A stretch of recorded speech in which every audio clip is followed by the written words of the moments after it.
estar en primera instancia, seguramente cuando regrese de aquí a poquito. Entonces, no se olviden de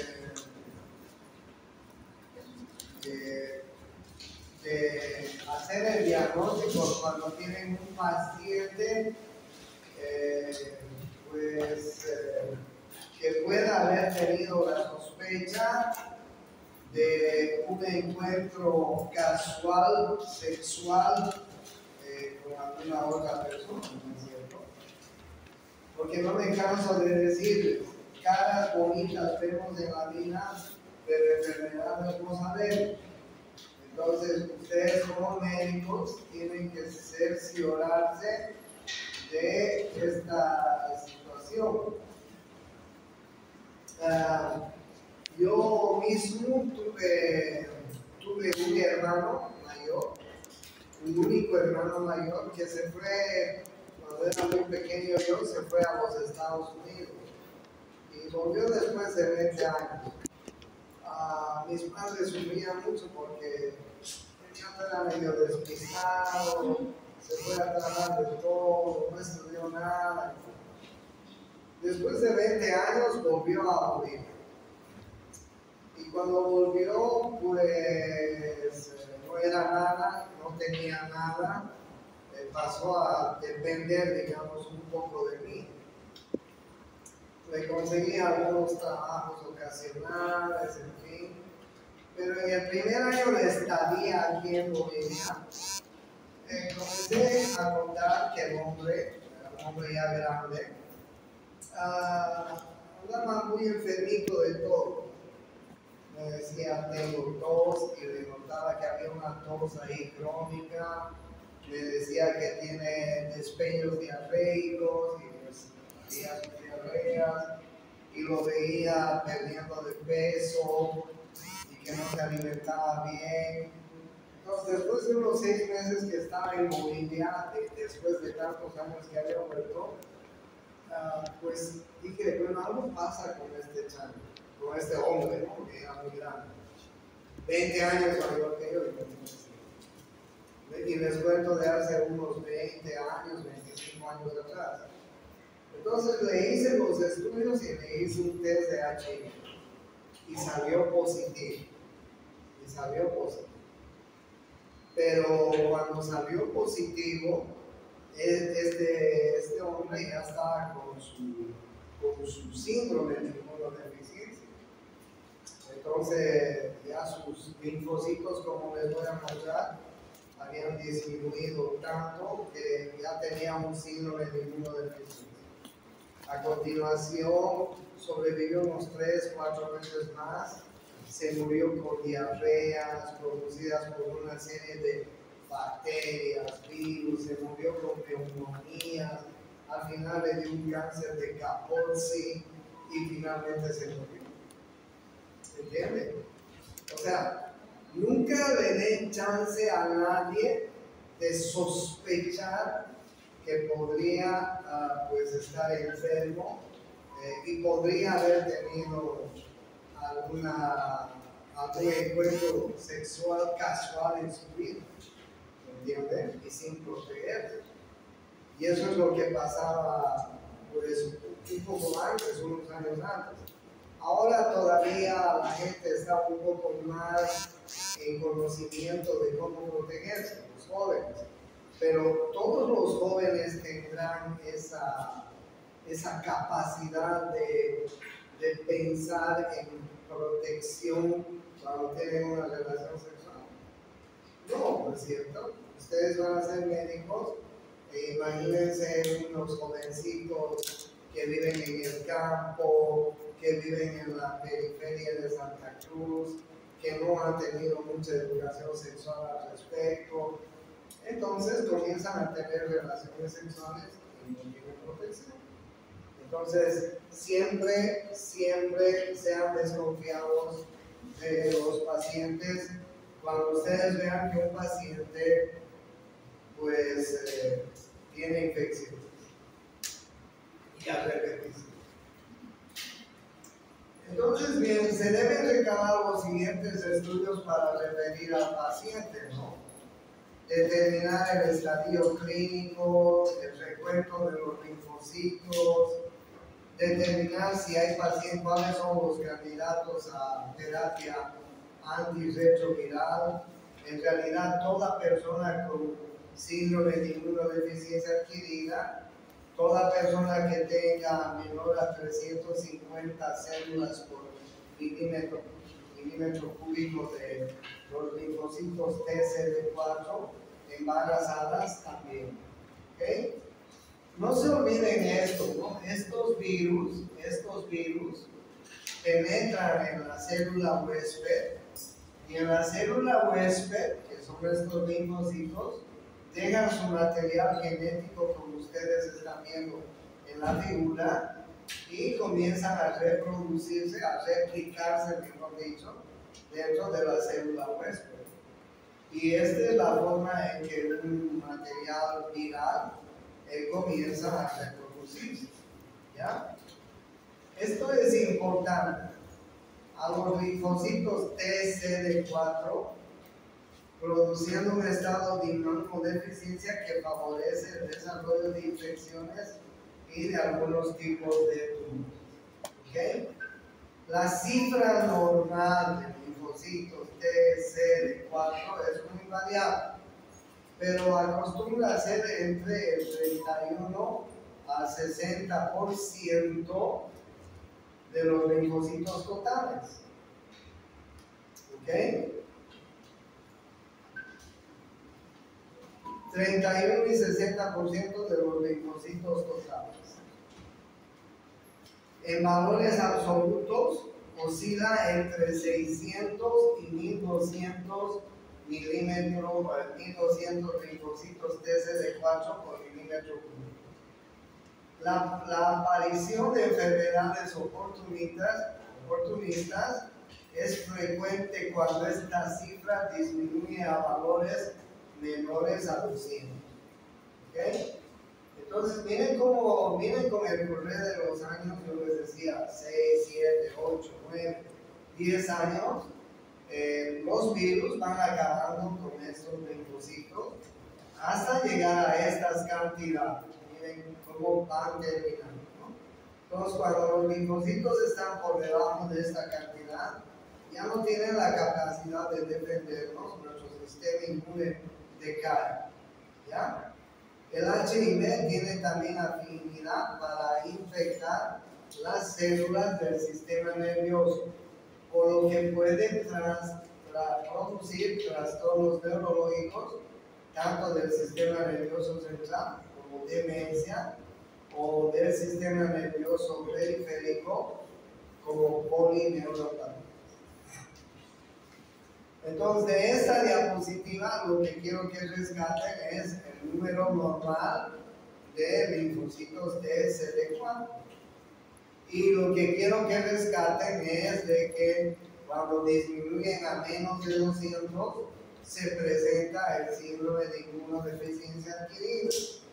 Pero esto no es agudo, ¿no? Esto es crónico después de un gran tiempo. Hay una clasificación de la infección por HIV y definición de casos de SIDA en adolescentes mayores de 13 años y adultos, que está propuesto en los Estados Unidos por la CDC. ¿Okay? Miren ustedes, categoría del nivel de los linfocitos CD4. Si están mayor a 500 linfocitos T por milímetro cúbico, pueden estar en esta categoría. Si están entre este segmento de 200 a 490, entran en la otra categoría. Y si están menor a 199, entran en la tercera categoría. ¿Ya? ¿Pero qué significa eso? La categoría A, presencia de síndrome retroviral agudo, linfadenopatía general persistente, infecciones asintomáticas. ¿Okay? La categoría B, presencia de angiomatosis basilar, candidiasis oral, candidiasis vulvovaginal persistente, displasia cervical, carcinoma in situ, fiebres indeterminadas por encima de 38 por más de un mes, leucoplasia oral vellosa, herpes zóster, púrpura trombocitopénica, enfermedad inflamatoria pélvica, neuropatía periférica. O sea, a más categoría van empeorando, ¿no es cierto? Y la categoría C, miren, presencia de candidiasis orotraqueal, bronquial, pulmonar, candidiasis esofágica, carcinoma de cervix invasiva, coccidionicosis diseminada, criptorcosis extrapulmonar, criptosporidiasis, infección por citomegalovirus, del herpes simple y bla bla bla bla bla bla bla. Miren la categoría C. Ya es un paciente que se encuentra muy grave, ¿no? Y entonces miren ustedes cómo a medida que van disminuyendo los linfocitos TCD4 va empeorando la enfermedad. Así ustedes se dan cuenta. Podrían entrar en categoría 1, podrían entrar en categoría 2, podrían entrar en categoría 3 de 3 en 3, que es la peor, ¿no? Y entonces estos pacientes en categoría C están ustedes viendo que tienen toda clase de infecciones virales, fúngicas, bacterianas, en fin. Entonces un paciente que tú ves que tiene infecciones oportunistas, que tiene linfadenopatías generales persistentes, que tiene síndromes febriles persistentes y no te das cuenta que es, pues sospecha de que puede tener un HIV. ¿Ya?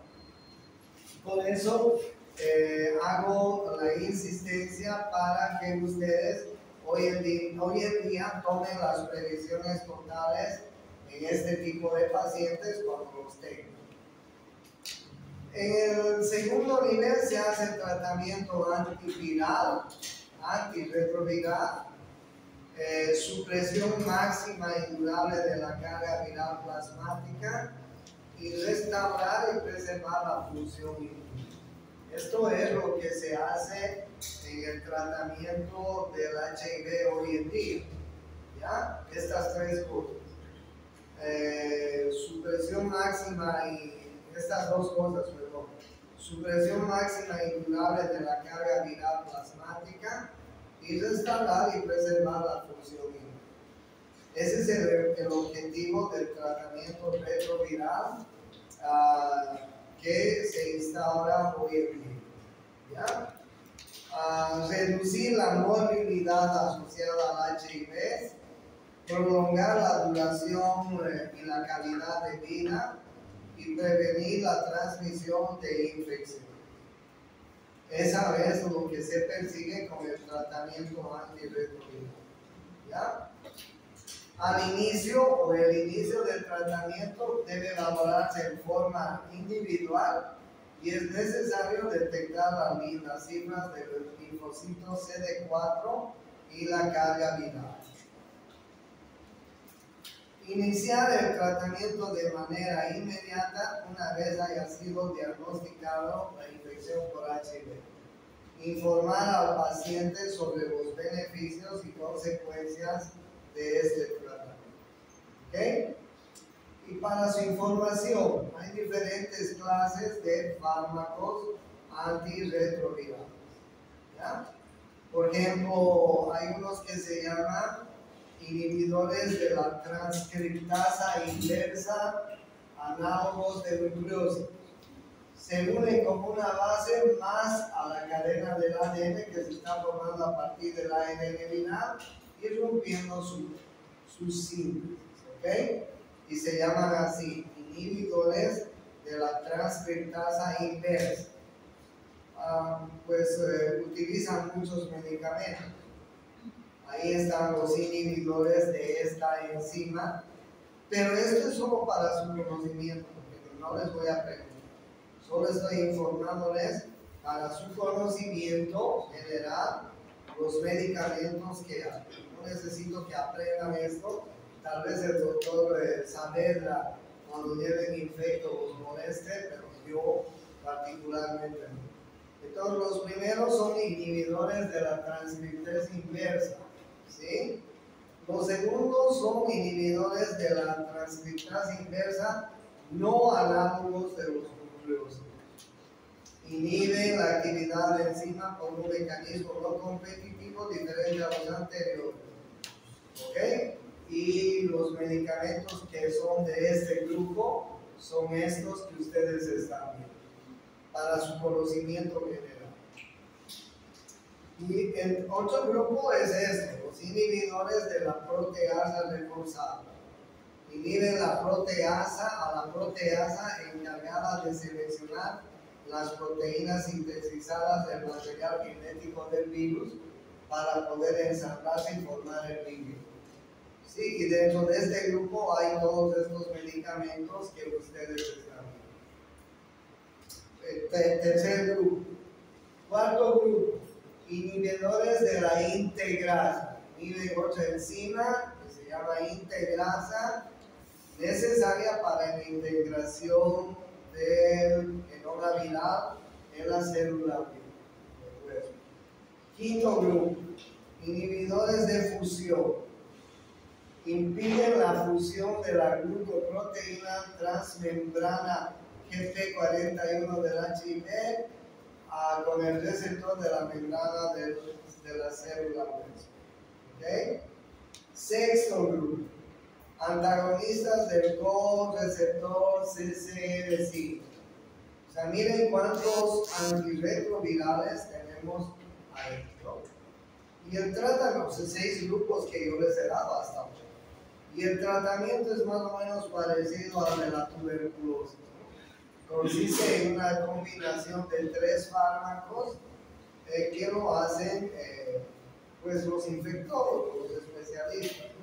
Pero los médicos generales tenemos que tener el conocimiento de que hay estos antirretrovirales y hay estos grupos que se utilizan en la medicina.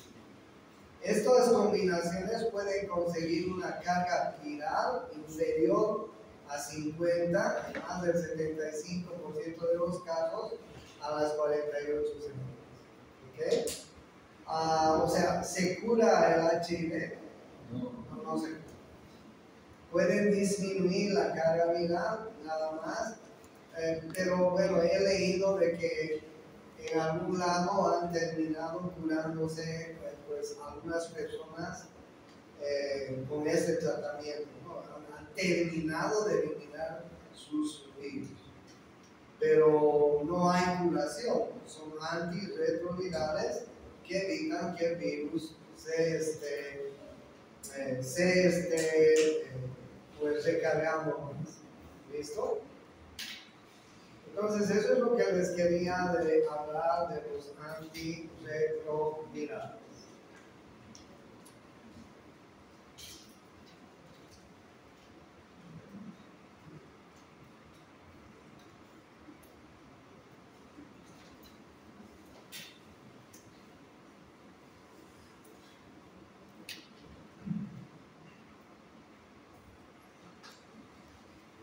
Voy a cambiar de tema. Eso es todo lo que les tenía que hablar de infecciones, virus, HIV y todo esto. Y vamos a avanzar sangre más y damos examen. Pero no creo que termine sangre en la clase. Pero seguramente vamos a dar en una semana o en 2 el examen. Así que estudien, por favor.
Bueno, ustedes ya tienen el concepto de sangre, ya le han llevado fisiología y ustedes saben que la sangre es un tejido conectivo fluido que tiene dos partes, una parte sólida y una parte líquida.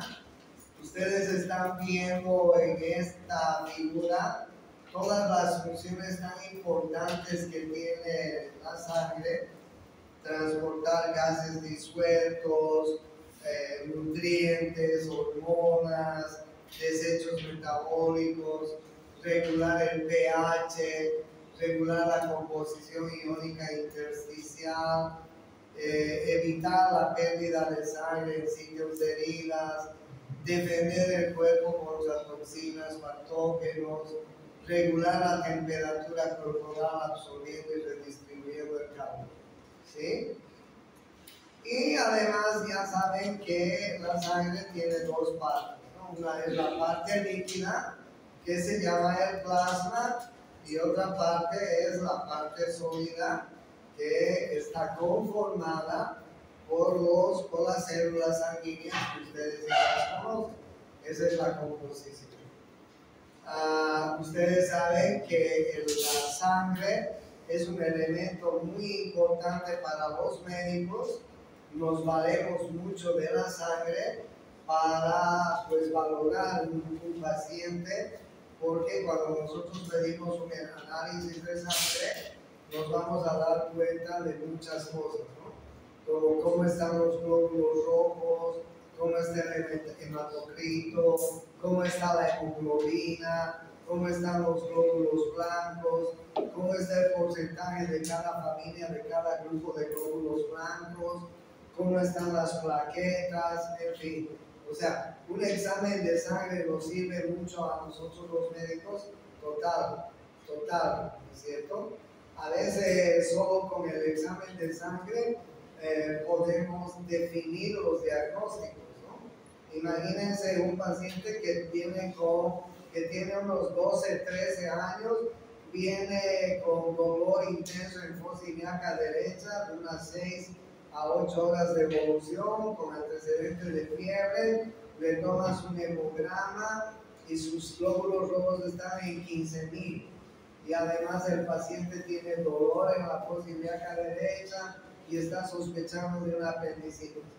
Con el hemograma simplemente ya has diagnosticado, ¿no? Porque los glóbulos blancos se han elevado a 15,000. Probablemente sea por certeza una apendicitis. Entonces, el hemograma nos enseña mucho, nos ayuda mucho, mejor dicho, a los médicos a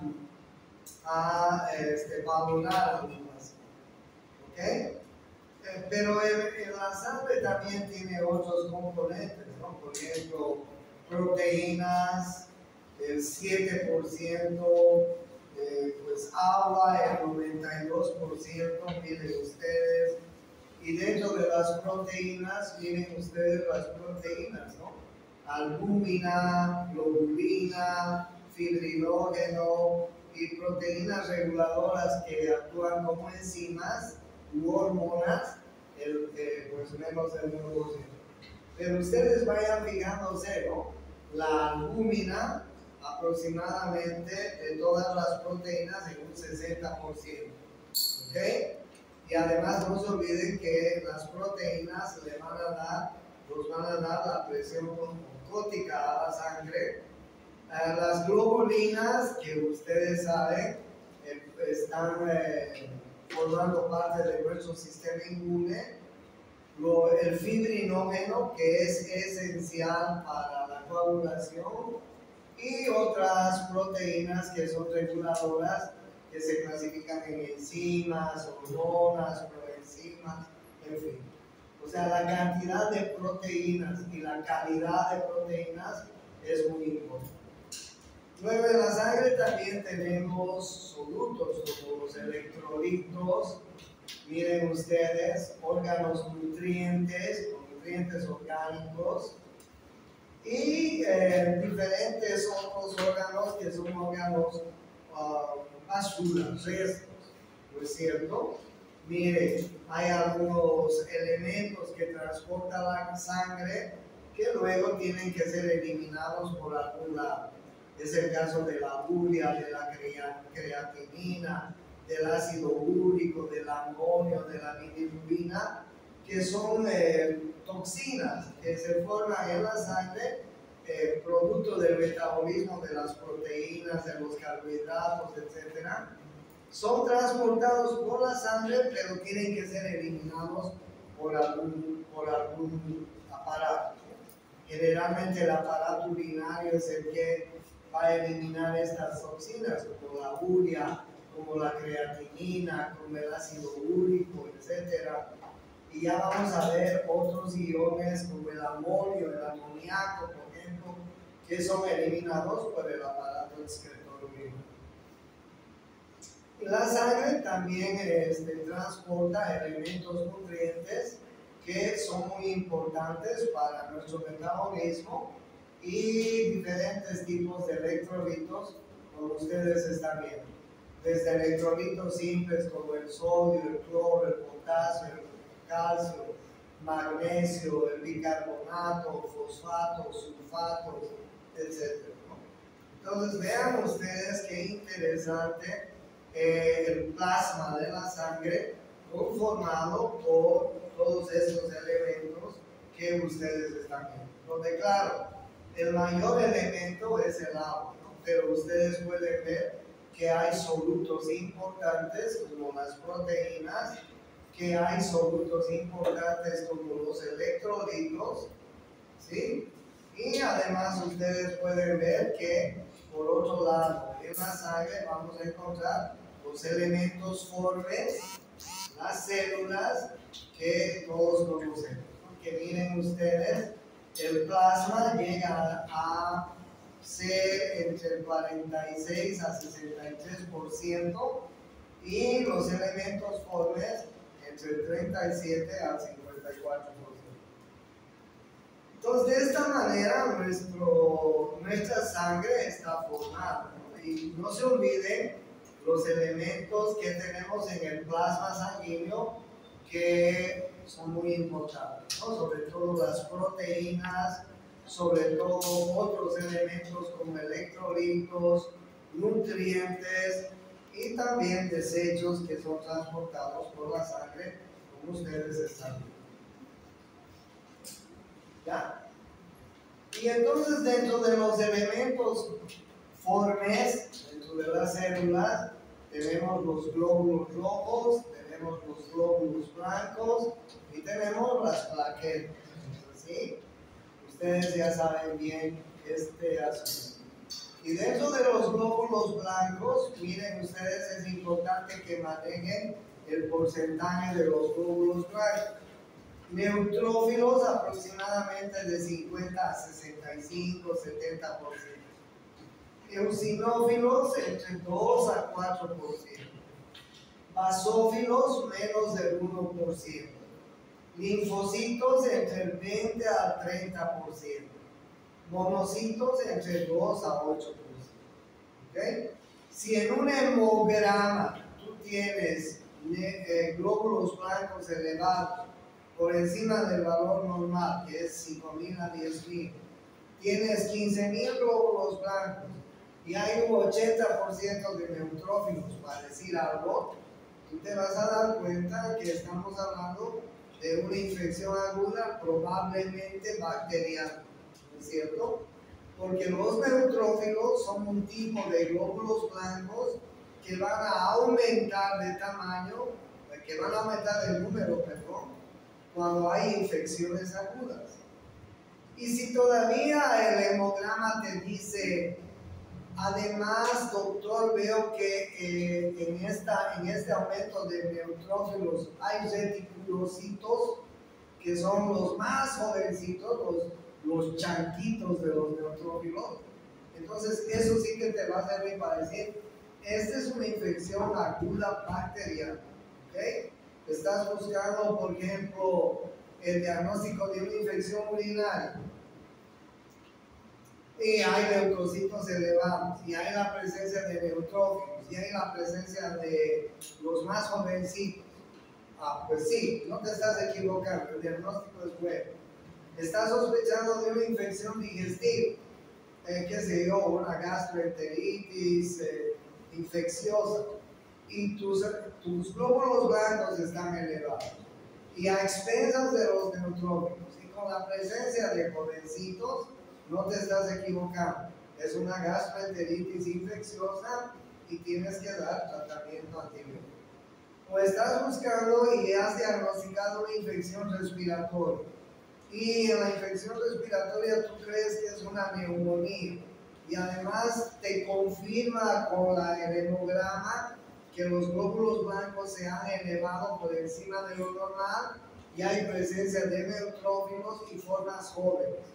No te estás equivocando, es una infección aguda en la cual tienes que usar antibióticos. Miren qué importante, ¿no? Pero ¿qué pasa si hay un aumento de glóbulos blancos por encima de lo normal y te dice, veo que hay 40% de linfocitos? ¿Cuál es tu conclusión? ¿Cuándo aumentan los linfocitos? Infección viral.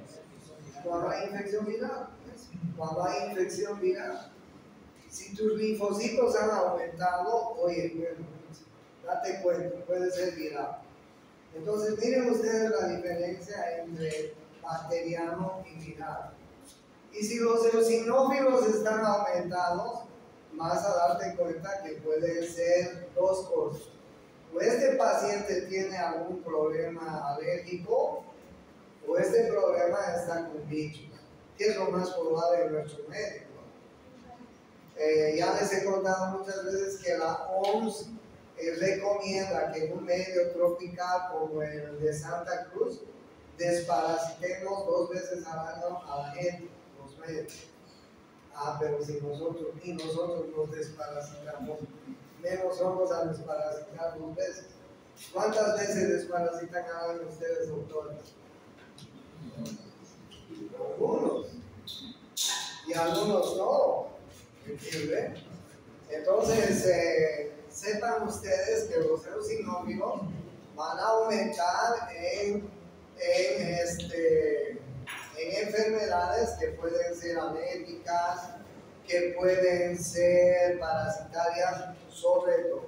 Si viene un niño con 5, 6% de eosinófilos y además tiene la sintomatología de desnutrición, estaba betacudo, barrigón, pues tienes que darte cuenta, ¿no? Las plaquetas son importantes porque ustedes saben que las plaquetas son las encargadas de la coagulación.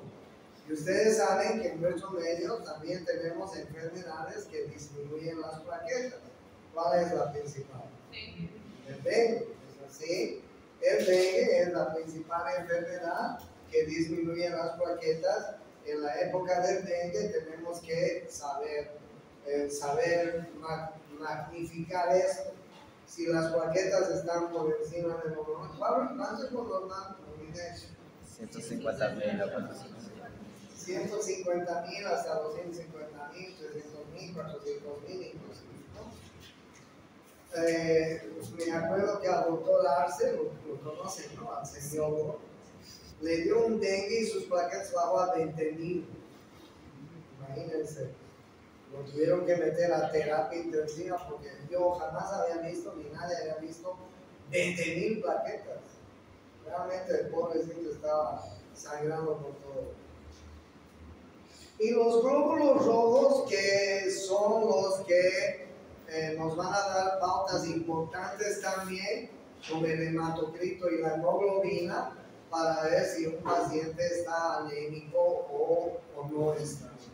Entonces los glóbulos rojos también nos sirven de pauta a los médicos. ¿No es así? La hematopoiesis es un proceso por el cual se producen los componentes celulares de la sangre. Como ustedes saben, ocurre en la médula ósea roja. Los hemocitoblastos son células germinales que se pueden dividir para formar todos los tipos de células sanguíneas.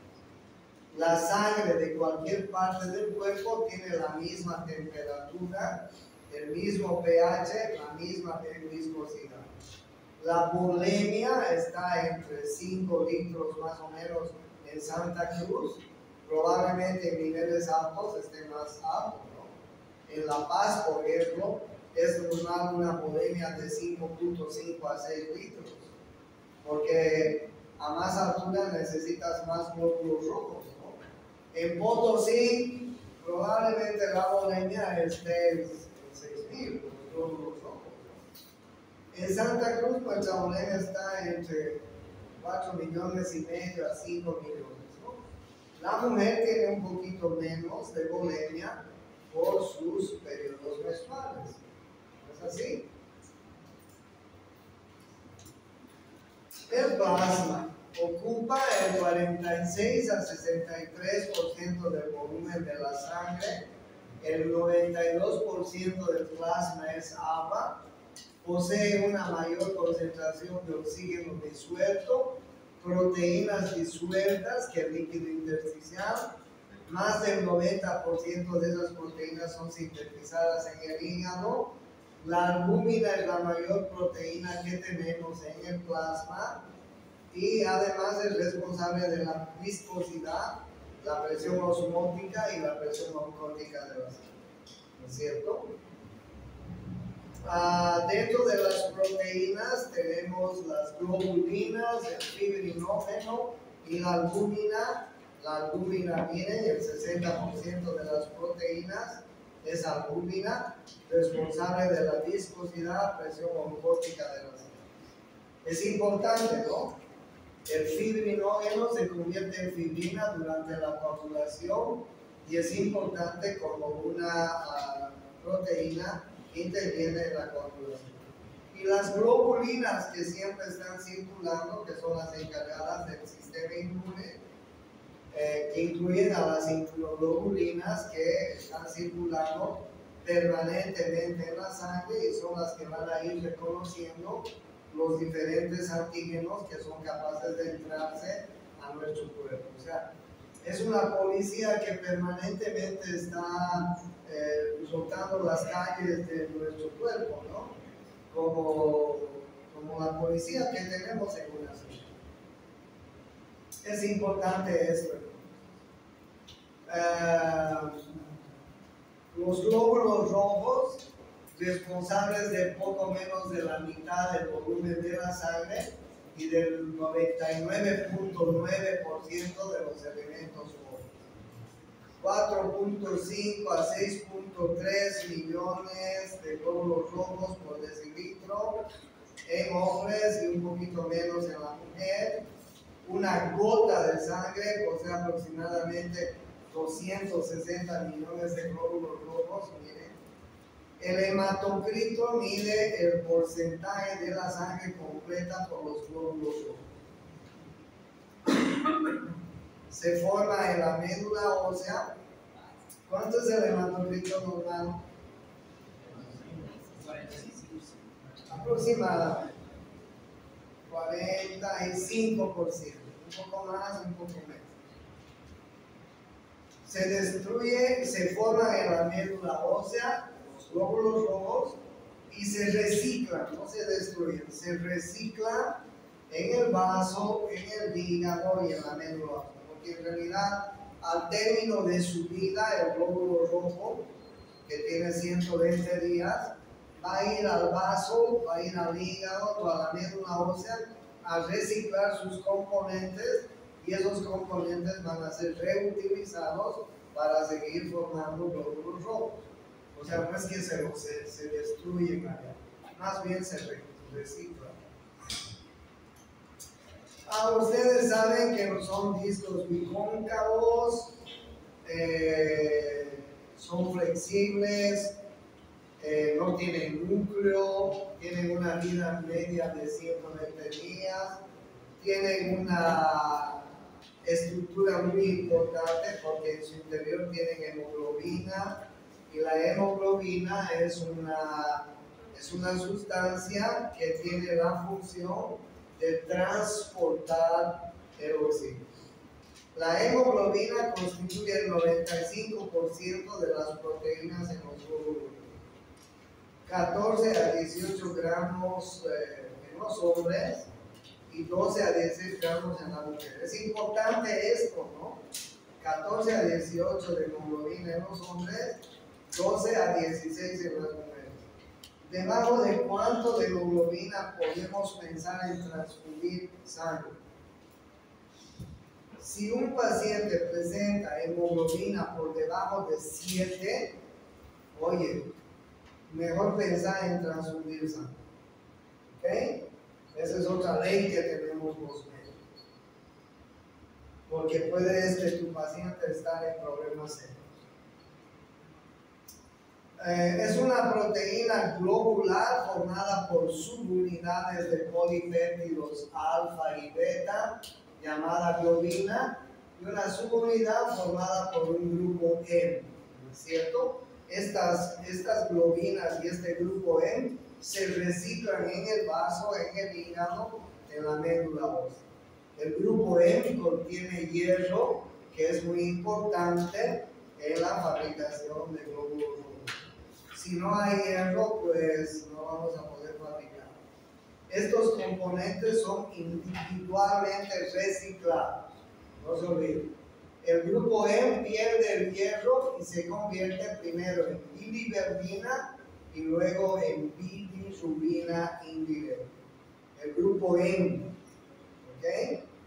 El grupo M pierde hierro y se convierte primero en biliverdina y luego en bilirrubina indirecta.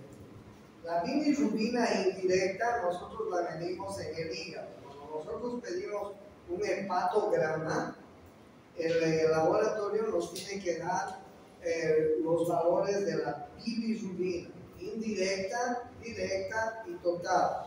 ¿Okay? ¿De dónde viene la bilirrubina indirecta?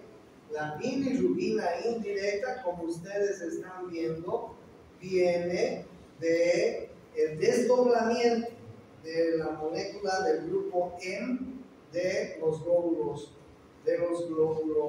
rojos. ¿Okay? Si yo tengo un paciente ictérico, está muy ictérico, y le pido un hepatograma, y las bilirrubinas están muy aumentadas, a expensas de la bilirrubina indirecta, yo puedo pensar que ese paciente está destruyendo los glóbulos rojos. Que algo está destruyendo los glóbulos rojos, y por eso los glóbulos rojos están pues destruyendo su grupo M más de lo necesario, y por eso ese grupo M se ha convertido en biliverdina y luego en bilirrubina. Entonces, la bilirrubina indirecta nos sirve para poder decir algo está destruyendo los glóbulos rojos en este paciente. Hay enfermedades que destruyen los glóbulos rojos, entre ellas el dengue. El dengue destruye los glóbulos rojos. Pero hay una enfermedad clásica que destruye los glóbulos rojos, que se llama el paludismo, la malaria. El paludismo es producida por un mosquito. ¿Qué se llama el mosquito del paludismo? ¿Quién sabe? ¿Ah? Anófeles. Y el anófeles nos introduce un parásito en el cuerpo. Y ese parásito se reproduce dentro de los glóbulos rojos. Entonces, si nosotros vemos que la bilirrubina indirecta está elevada, algo está haciendo. O una anemia, este paciente tiene una anemia por algo. Algo está destruyendo sus glóbulos rojos. Puede ser un fármaco, puede ser un tóxico, algo está destruyendo sus glóbulos rojos. Entonces, Cuando ustedes tengan un paciente con bilirrubina indirecta aumentada, pregúntense que hay una hemólisis. Hay una hemólisis. ¿Por qué la hemólisis? Busquen por qué. Podría ser una anemia, podría ser una infección viral, parasitaria, como las que estoy hablando. Algo está pasando y por eso ha aumentado la bilirrubina indirecta. ¿Ok? El hierro es reciclado y se va a los depósitos de ferritina o hemosiderina en el hígado principalmente. Por eso es muy importante dar en las anemias hierro, ¿no? Una de las cosas clásicas que los médicos hacemos es dar aquí en hierro. ¿Quiénes son las principales personas que hacen anemia en un estado natural? Las embarazadas, ¿sí? Las embarazadas. Por eso es que por regla casi les damos a las embarazadas hierro, porque el hierro es esencial para que fabriquen su glóbulo rojo. El hierro es transportado en el torrente sanguíneo, atado a la proteína transferrina, ya sea hacia la médula ósea o hacia otros tejidos. Y en la médula ósea el hierro va a ser reciclado para formar nuevos glóbulos rojos, ¿no es cierto? Entonces miren qué interesante la hemoglobina. Miren cuánto nos puede decir una hemoglobina disminuida de sus valores normales. Si yo pido un hemograma, en el hemograma nos van a decir el número de glóbulos rojos, el hematocrito y la hemoglobina. Y si la hemoglobina está por debajo de los niveles que ustedes están viendo, pues algo está pasando. ¿Qué podría ser? También podría ser parásitos, ¿no? Porque hay muchos parásitos en nuestro medio que producen anemia en las personas. En Santa Cruz, muchísimos canvas tienen anemia. Por eso es que a los canvas nos dicen patamarillas, o por eso es que los canvas a veces tenemos la facies pálida, ¿no? Mira este canva qué amarillo que se lo ve, dice la gente, ¿no? Claro, en comparación con uno de Occidente, nosotros somos más pálidos, somos, digamos, más amarillos, si no lo entienden. Los del Occidente, cuando llegan, son chaponcitos, más rojitos, porque tienen más glóbulos rojos. En cambio, aquí tenemos menos glóbulos rojos. Y además a eso, agreguémosle que estamos en un medio tropical, pues muchos somos parasitados. Y no estoy hablando de nosotros, estoy hablando de la gente. ¿Ok? Entonces tengan en cuenta cómo nos sirve la hemoglobina y cómo nosotros podríamos ir deduciendo tantos cuadros clínicos que pueden producirse a partir de alguna falla en la hemoglobina. Y la hemoglobina tiene esta forma, ¿no? Está formada por 4 cadenas, como ustedes están viendo, y cadena alfa, beta, ahí están viendo las otras 2 cadenas. Y cada una de estas cadenas es capaz de apegarse a una molécula de oxígeno, ¿no? Y transportar, como ustedes están viendo, el oxígeno de esta forma, oxígeno y dióxido de carbono. Entonces es muy importante la forma de la hemoglobina. ¿Okay? Hay una anemia que se llama la anemia falciforme. La anemia falciforme es una enfermedad genética. Hay una falla en un gen, que está determinando glóbulos rojos normales, y este gen se ha invertido. ¿Okay? Hay una falla genética. Nosotros tenemos aproximadamente 30.000 genes en nuestro código genético que nos dan las características normales. Hay un gen que determina esto ya, para que sean normales. Pero si ese gen está alterado, puede formar eh, glóbulos rojos que tengan hemoglobinas que no sirven. ¿Ok?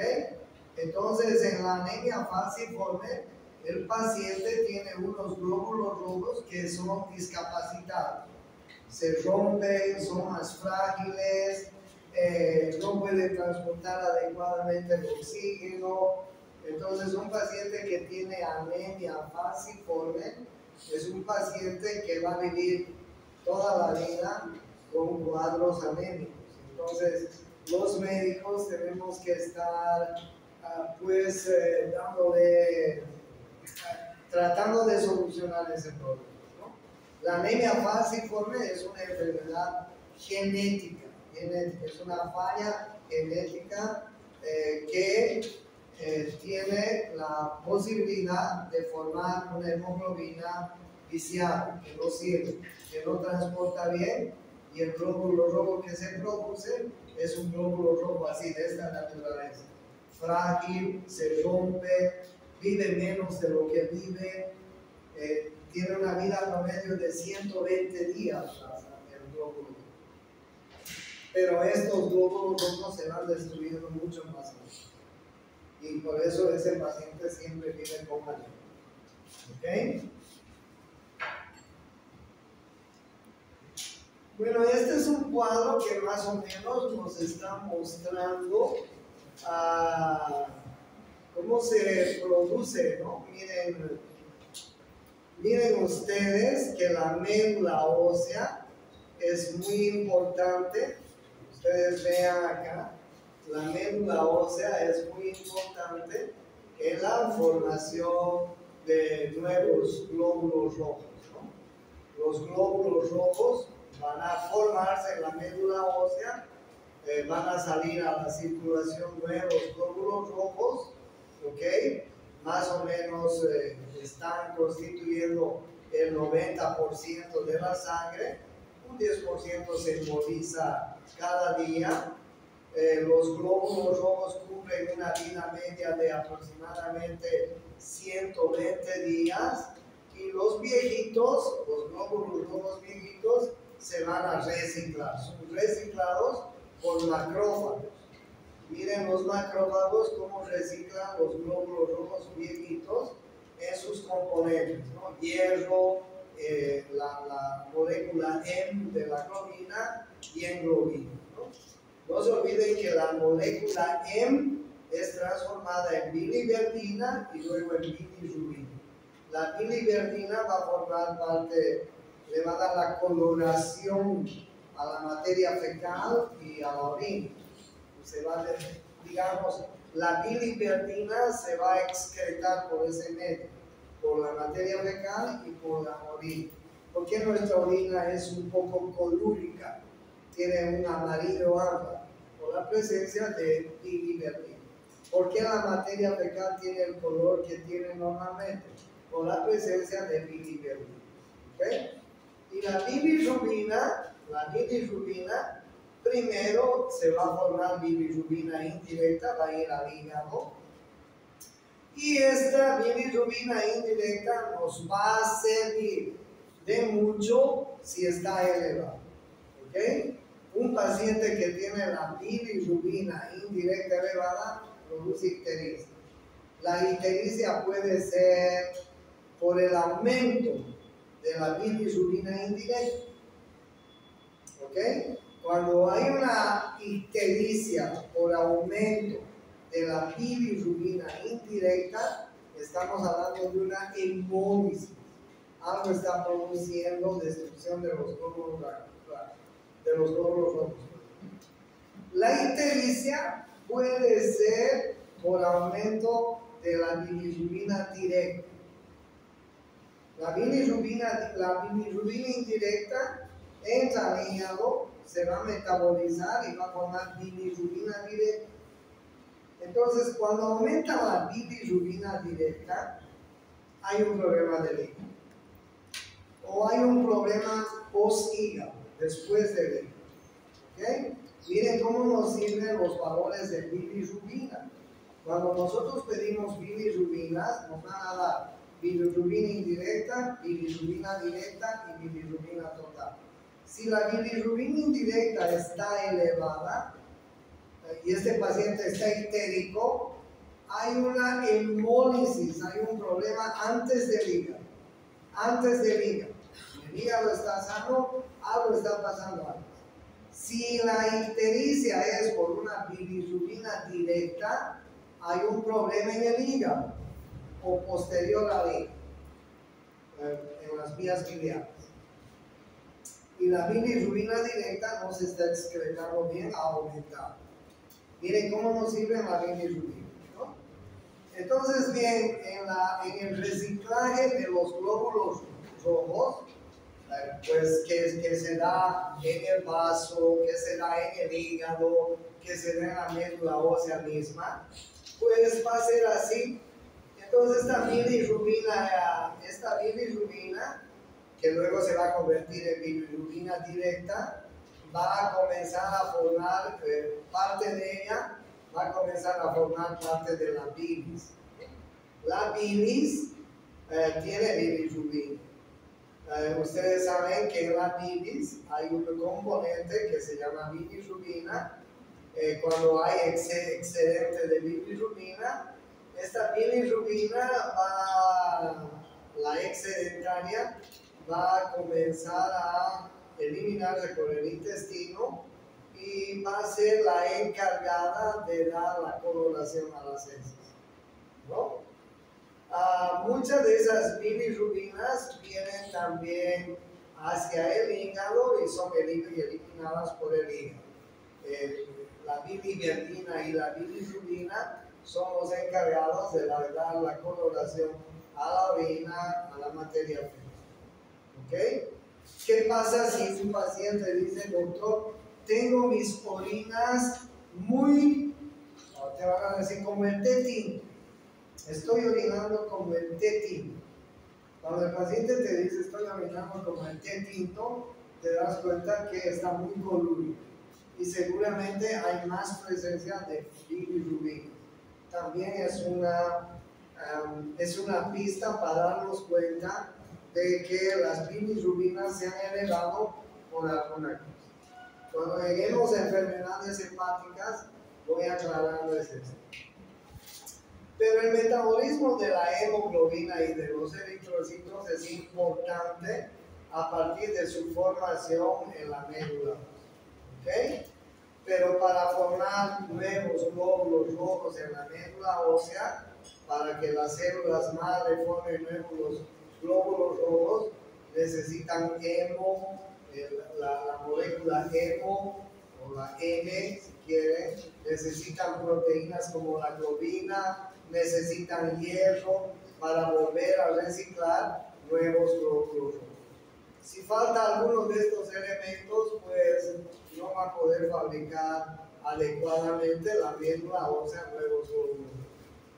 Entonces, miren ustedes qué importante es el metabolismo, ¿no? ¿Qué es la eritropoiesis? Es la formación de nuevos glóbulos rojos, donde ocurre en la médula ósea. Los glóbulos rojos pasan a través de varias etapas, como ser los reticulocitos, los eritroblastos, que van a ir finalmente terminando de formar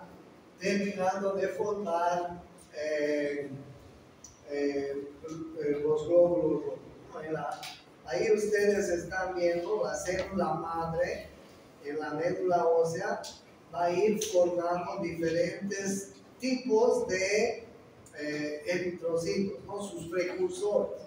Miren, día 1, proeritroblasto, día 2, eritroblasto, día 3, policromatofílico eritroblasto, día 4, normoblasto, entre 5 a 7 días, reticulocitos, y luego células, glóbulos rojos maduros.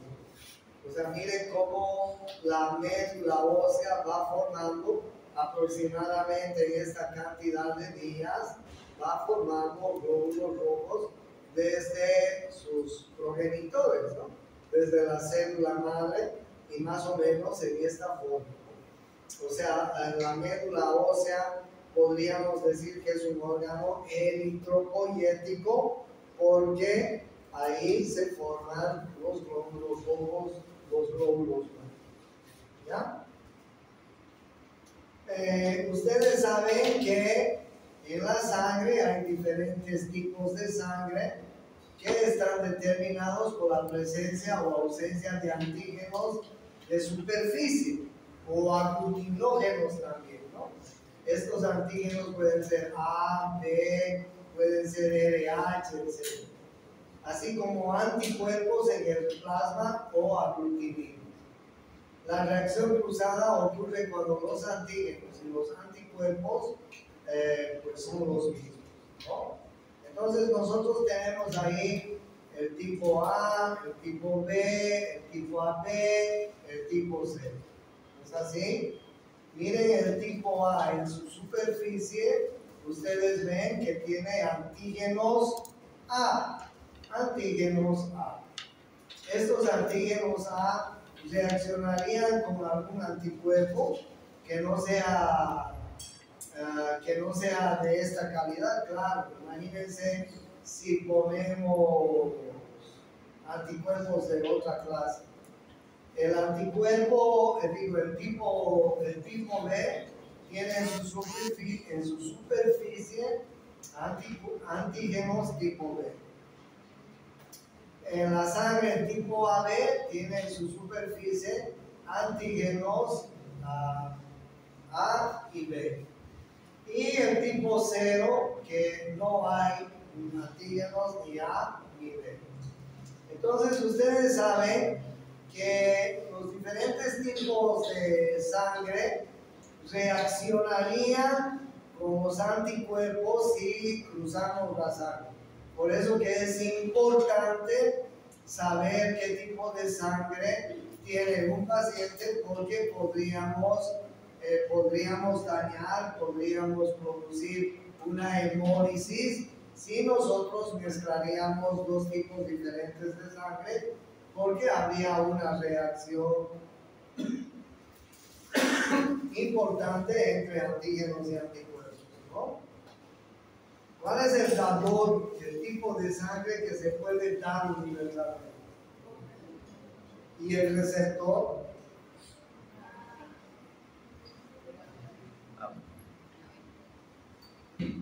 El AB, ¿no? Y este es el dador universal y este es el receptor.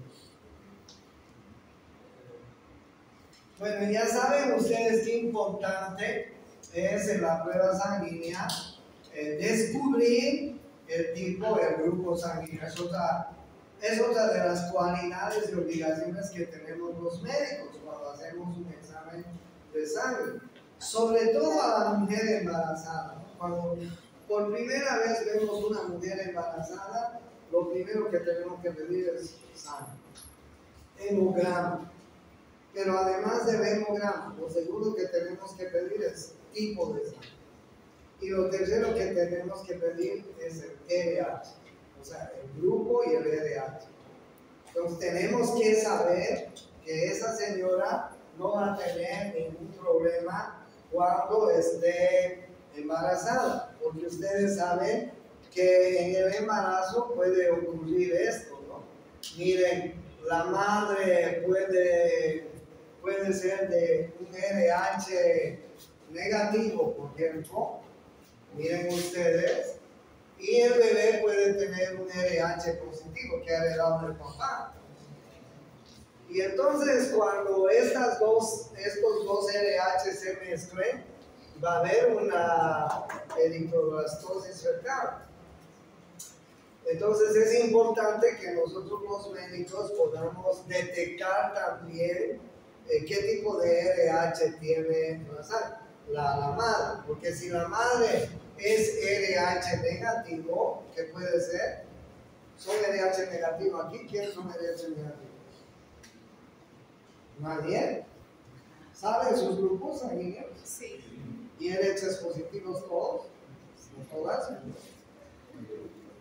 Bueno, en las mujeres, ¿no? Porque si la mujer es RH negativo, el bebé va a heredar el factor dominante del padre, que es RH positivo. Y si se mezclan las dos sangres transplacentariamente, se va a producir una eritroblastosis fetal. Entonces nosotros tenemos que alertar a los especialistas que puede haber esto para que no haya este problema. Los especialistas se encargan de hacer su respectivo tratamiento cuando una mujer es LH negativo. Por eso que es importante que los médicos a la mujer le tomemos hemograma grupo LH. Siempre, siempre tenemos que estar.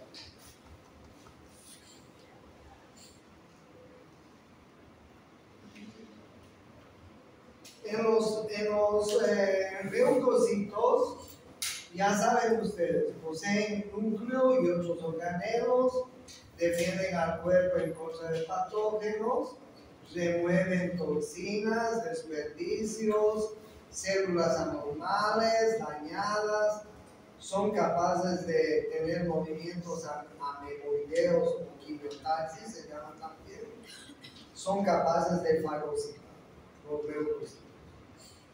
Y como ustedes saben, hay varios tipos de leucocitos. Los neutrófilos, 50-70%, los eosinófilos, que son fagocitos atraídos a compuestos extraños que han reaccionado con anticuerpos, los basófilos migran hacia los tejidos dañados, liberan histamina y heparina. Mire qué interesante. Los monocitos se convierten en macrófagos en los tejidos. Macrófagos, ¿no? O sea, se convierten en soldados muy rudos, muy bien preparados. El Terminator, si a veces dicen. Y finalmente los linfocitos, ¿no? Que incluyen a las células T y a las células B. Ustedes saben que las células T tienen algunas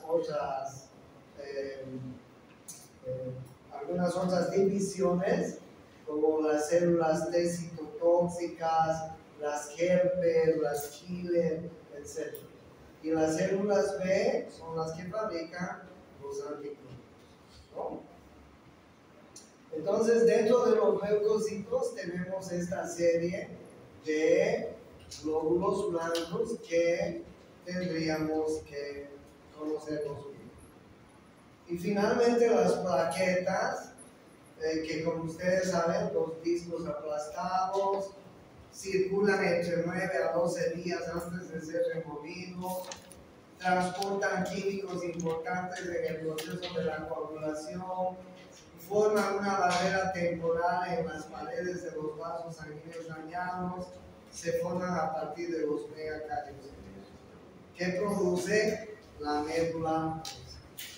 Entonces, la médula ósea, ustedes saben que es la encargada de la hematopoiesis, ¿no? Y en la médula ósea vamos a tener las células madre.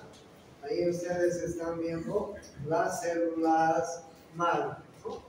Y estas células van a ir fabricando, como ustedes están viendo, las diferentes formas celulares que tenemos en la sangre, ¿no? Y ahí está la línea de los linfocitos, de los megacariocitos, de los eritrocitos, en fin, todo a partir de la célula madre. Algunas veces las células madre pues también se pueden distorsionar y comenzar a formar en gran cantidad células hijas y deformes, y producen cuadros que se llaman leucemias, ¿no? Leucemias. Para terminar este cuadro, les voy a mandar estas tres clases a WhatsApp, ¿ya? Porque ahí tienen glóbulos rojos, cómo es su apariencia, sus funciones, y las cosas importantes que hay que remarcar de cada uno de ellos. Ahí tienen los glóbulos blancos y pues el resumen de todo lo que son los glóbulos blancos, neutrófilos, eosinófilos, basófilos, etc. ¿Ya? Solo que está en inglés, supongo que ya saben inglés. Y ahí están los, ¿ya? Y entonces no saben inglés. O sea, denme una pistola, me voy a disparar. Voy a disparar. Les voy a mandar eso. Tienen que saber inglés, porque donde vayan les van a dar las cosas últimas en inglés. Aprendan inglés, están a tiempo.